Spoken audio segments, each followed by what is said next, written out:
अध्याय 15। महान जादूगरनी। बेत्सी और ट्रॉट ने जब बचाव अभियान के बारे में सुना तो उन्होंने जादूगर से विनती की कि उन्हें भी इसमें शामिल होने की अनुमति दी जाए और जादूगर ने सहमति दे दी। बातचीत सुनकर ग्लास कैट भी जाना चाहती थी और जादूगर ने इस पर कोई आपत्ति नहीं जताई।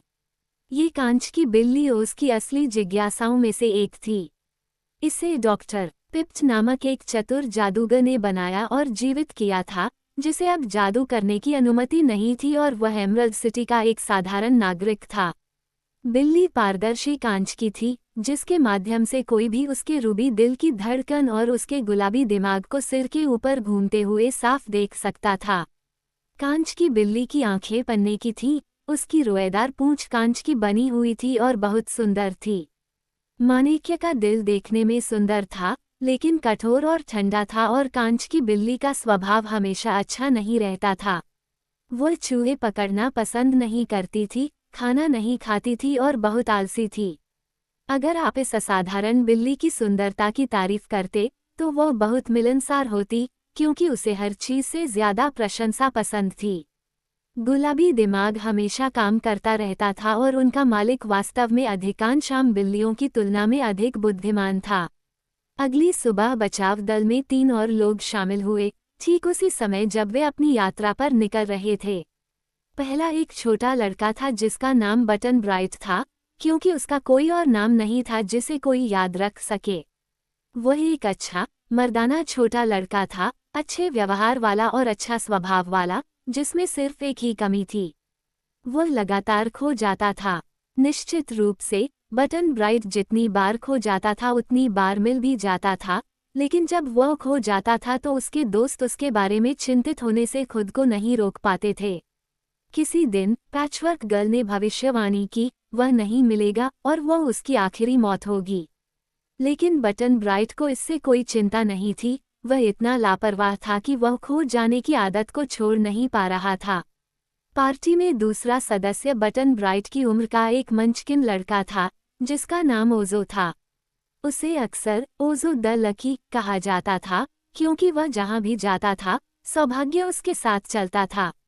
वह और बटन ब्राइट बहुत करीब थे। यद्यपि दोनों मित्र भिन्न भिन्न स्वभाव के थे, तथा ट्रॉट और बेत्सी दोनों को बहुत पसंद करते थे।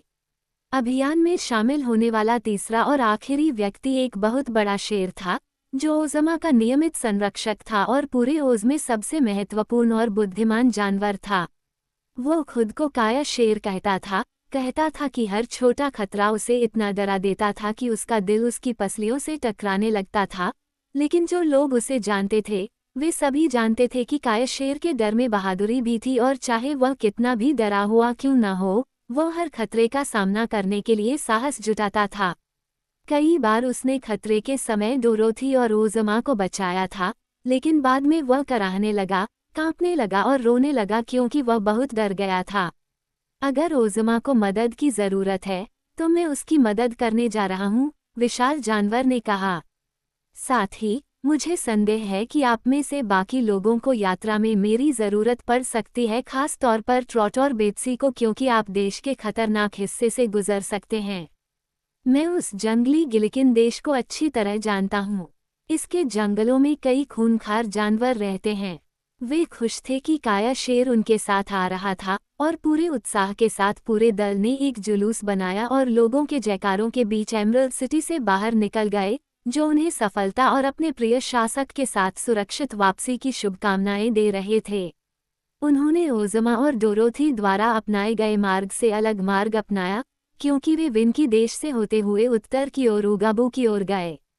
लेकिन वहां पहुंचने से पहले वे बाईं ओर मुड़ गए और ग्रेट गिलिकिन फॉरेस्ट में प्रवेश कर गए, जो पूरे ओज़ में जंगल के सबसे नज़दीक है। यहाँ तक कि काया शेर को भी यह स्वीकार करना पड़ा कि इस जंगल के कुछ हिस्से उसके लिए अज्ञात थे। हालांकि वह अक्सर पेड़ों के बीच घूमता था और बिजूका और टिन वुडमैन, जो महान यात्री थे, कभी वहां नहीं गए थे। जंगल में पहुंचने के लिए बहुत ही थका देने वाली यात्रा करनी पड़ी, क्योंकि बचाव अभियान के कुछ लोग अपने पैरों पर चलने में काफी असहज थे। पैचवर्क गर्ल पंख की तरह हल्की और बहुत फुर्तीली थी। टिन वुडमैन ने अंकल हेनरी और जादूगर की तरह ही आसानी से जमीन को कवर किया, लेकिन टिकटॉक धीरे धीरे आगे बढ़ रहा था और सड़क पर थोड़ी सी भी बाधा उसे तब तक रोक देती थी जब तक कि दूसरे उसे पार नहीं कर लेते। फिर भी टिकटॉक की मशीनरी लगातार खराब होती रही, इसलिए बेत्सी और ट्रॉट ने बारी बारी से इसे ठीक किया। बिजू का अधिक अनाड़ी था, लेकिन कम परेशान करने वाला था, क्योंकि यद्यपि वह अक्सर लड़खड़ाकर गिर जाता था, फिर भी वह फिर से उठ खड़ा होता था और उसके भूसे से भरे शरीर पर हल्की थपकी उसे फिर से अच्छी स्थिति में ला देती थी। जैक पंपकिनहेड भी एक अजीबोगरीब व्यक्ति था, क्योंकि चलने पर उसका सिर गर्दन पर टिका रहता था और फिर वह गलत दिशा में चला जाता था। लेकिन फ्रॉगमैन ने जैक का हाथ थाम लिया और फिर वह आसानी से रास्ते पर चलने लगा। कैप्टन बिल की लकड़ी की टांग उन्हें दूसरों के साथ चलने से नहीं रोक सकी और बूढ़ा नाविक उनमें से किसी के बराबर चल सकता था। जब वे जंगल में दाखिल हुए तो काया शेर ने आगे बढ़कर काम किया। यहाँ इंसानों के लिए कोई रास्ता नहीं था, लेकिन कई जानवरों ने अपने खुद के रास्ते बना लिए थे, जिन्हें केवल लकड़ी के काम में माहिर शेर की आंखें ही पहचान सकती थीं। इसलिए वह आगे बढ़ता गया और अंदर बाहर घूमता रहा। बाकी लोग एक कतार में उसके पीछे पीछे चल रहे थे। ग्लिंडा शेर के बगल में था। जंगल में खतरे तो हैं ही, लेकिन विशाल शेर ने दल का नेतृत्व किया और जंगल के जंगली निवासियों को यात्रियों को परेशान करने से रोका। एक बार एक विशाल तेंदुआ ग्लास कैट पर झपटा और उसे अपने शक्तिशाली जबड़ों में जकड़ लिया, लेकिन उसने अपने कई दांत तोड़ दिए और दर्द और निराशा से चीखते हुए अपने शिकार को गिरा दिया और पेड़ों के बीच गायब हो गया। क्या तुम्हें चोट लगी है? ट्रॉट ने उत्सुकता से ग्लास कैट से पूछा। कितना मूर्खतापूर्ण, प्राणी ने चिढ़कर कहा। कांच को कोई नुकसान नहीं पहुंचा सकता और मैं इतना ठोस हूं कि आसानी से टूट नहीं सकता। लेकिन मैं उस तेंदुए की धृष्टता पर नाराज हूं। उसे सुंदरता या बुद्धिमत्ता का कोई सम्मान नहीं है। अगर उसने मेरे गुलाबी दिमाग को काम करते हुए देखा होता तो मुझे यकीन है कि उसे एहसास हो गया होता कि मैं जंगली जानवर के जबड़े में फंसने के लिए बहुत महत्वपूर्ण हूँ। कोई बात नहीं, ट्रॉट ने सांत्वना देते हुए कहा, मुझे यकीन है कि वह ऐसा दोबारा नहीं करेगा। वे लगभग जंगल के मध्य में पहुंच चुके थे, तभी मंचकिन बालक ओजो ने अचानक कहा, क्यों, बटन ब्राइट कहाँ है? वे रुके और चारों ओर देखा। बटन ब्राइट पार्टी के साथ नहीं था। हे भगवान, बेत्सी ने टिप्पणी की, मुझे लगता है कि वह फिर से खो गया है। ओजो, तुमने उसे आखिरी बार कब देखा था? ग्लिंडा ने पूछा। कुछ समय पहले की बात है, ओजो ने जवाब दिया। वो अंत में पीछे पीछे चल रहा था और पेड़ों पर गिलहरियों पर टहनियां फेंक रहा था। फिर मैं बेत्सी और ट्रॉट से बात करने गया और अभी अभी मैंने देखा कि वह चला गया था। ये बहुत बुरा है, जादूगर ने घोषणा की, क्योंकि इससे हमारी यात्रा में देरी अवश्य होगी। आगे जाने से पहले हमें बटन ब्राइट को अवश्य ढूंढना चाहिए, क्योंकि यह जंगल खूंखार जानवरों से भरा है जो लड़के को टुकड़े टुकड़े करने में संकोच नहीं करेंगे। लेकिन हम क्या करें? बिजूका ने पूछा। अगर हम में से कोई भी बटन ब्राइट की तलाश में पार्टी को छोड़ देता है तो वह जानवरों का शिकार बन सकता है, और अगर शेर हमें छोड़ देता है तो हमारा कोई रक्षक नहीं होगा। कांच की बिल्ली जा सकती है, मेढक आदमी ने सुझाव दिया। जैसा कि हमने पाया है, जानवर उसे कोई नुकसान नहीं पहुंचा सकते। जादूगर ग्लिंडा की ओर मुड़ा। क्या आपकी जादूगरी यह पता नहीं लगा सकती कि बटन ब्राइट कहाँ है? उसने पूछा। मुझे ऐसा लगता है, जादूगरनी ने उत्तर दिया। उसने अंकल हेनरी को, जो उसका विकर बॉक्स लेकर आए थे, उसे लाने के लिए कहा, और जब उन्होंने आज्ञा मानी तो उसने उसे खोला और एक छोटा गोल दर्पण निकाला। उसने कांच की सतह पर एक सफ़ेद पाउडर छिड़का और फिर उसे अपने रुमाल से पोंछ दिया और दर्पण में देखा। ये जंगल का एक हिस्सा दर्शाता था, और वहाँ, एक विस्तृत पेड़ के नीचे, बटन ब्राइट सो रहा था। उसके एक तरफ एक बाघ बैठा था, जो उछलने के लिए तैयार था, दूसरी तरफ एक बड़ा भूरा भेड़िया था, जिसके नुकीले नुकीले दांत दुष्ट तरीके से चमक रहे थे। ट्रॉट ने ग्लिंडा के कंधे पर देखते हुए कहा, हे भगवान! वे उसे पकड़ लेंगे और मार डालेंगे। जादुई दर्पण की एक झलक पाने के लिए हर कोई उमड़ पड़ा। बहुत बुरा, बहुत बुरा, बिजूका ने दुख से कहा। ये खो जाने का मामला है। कैप्टन बिल ने आह भरते हुए कहा। लगता है वह मर चुका है। मेढक आदमी ने अपनी बैंगनी रेशमी रुमाल से अपनी आंखें पोंछते हुए कहा। लेकिन वह कहाँ है? क्या हम उसे बचा नहीं सकते? ओज़ो द लकी ने पूछा। यदि हमें पता होता कि वह कहाँ है तो हम शायद उसे बचा सकते थे, छोटे जादूगर ने उत्तर दिया, परंतु वह पेड़ अन्य सभी पेड़ों की तरह ही दिखता है, इसलिए हम यह नहीं बता सकते कि वह दूर है या पास। ग्लिंडा को देखो, बेत्सी ने कहा। ग्लिंडा ने जादूगर को आईना सौंप दिया था। वह एक तरफ हट गई थी और अपनी फैली हुई बाहों से अजीब हरकतें कर रही थी और धीमी, मीठी आवाज में एक रहस्यमय मंत्र पढ़ रही थी। उनमें से ज्यादातर लोग जादूगरनी को बेचैन आंखों से देख रहे थे। निराशा की जगह इस उम्मीद ने ले ली थी कि वह शायद उनके दोस्त को बचा पाएगी।